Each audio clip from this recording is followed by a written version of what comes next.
Hi everyone, welcome to my channel Divya Kankanti. మీలో ఎవరైనా first time నా ఛానల్ చూస్తుంటే ప్లీజ్ సబ్స్క్రైబ్ చేసుకోండి. ఈరోజు నేను వచ్చేసి ఆరోగ్యానికి ఎంతో మేలు చేసేటువంటి కాకరకాయ పులుసు చేసి చూపిస్తున్నాను.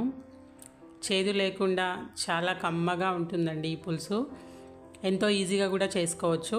దీనికోసం ఒక కడాయిలో ఆయిల్ వేసుకొని జీలకర్ర ఆవాలు వేసుకున్న తర్వాత చిన్నగా కట్ చేసి పెట్టుకున్నటువంటి ఆనియన్ వేసుకోవాలి.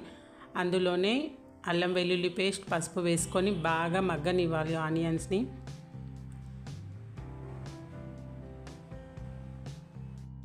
ఇలా ఆనియన్స్ మగ్గిన తర్వాత ఇందులో తొక్కు తీసి కట్ చేసి పెట్టుకున్నటువంటి కాకరకాయలని యాడ్ చేస్తున్నాను.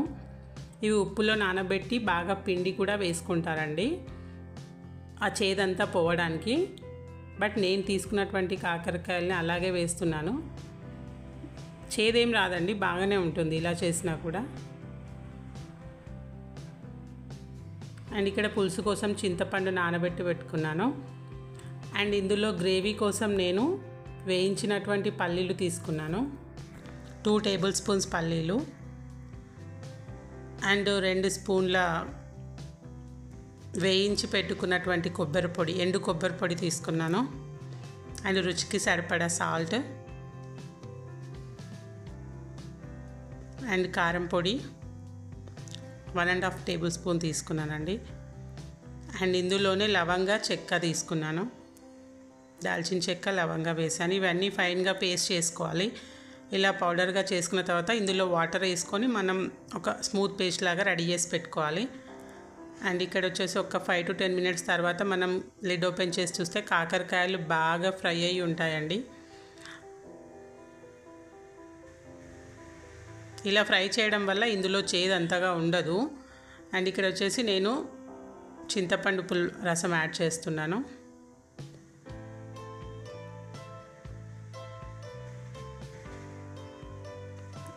ఈ విధంగా యాడ్ చేసిన తర్వాత కొద్దిసేపు లిడ్ క్లోజ్ చేసి పెట్టేయాలి. ఒక 5 minutes పెట్టిన తర్వాత ఆ చింతపండు రసంలో ముక్కలన్నీ ఉడికిపోతాయండి.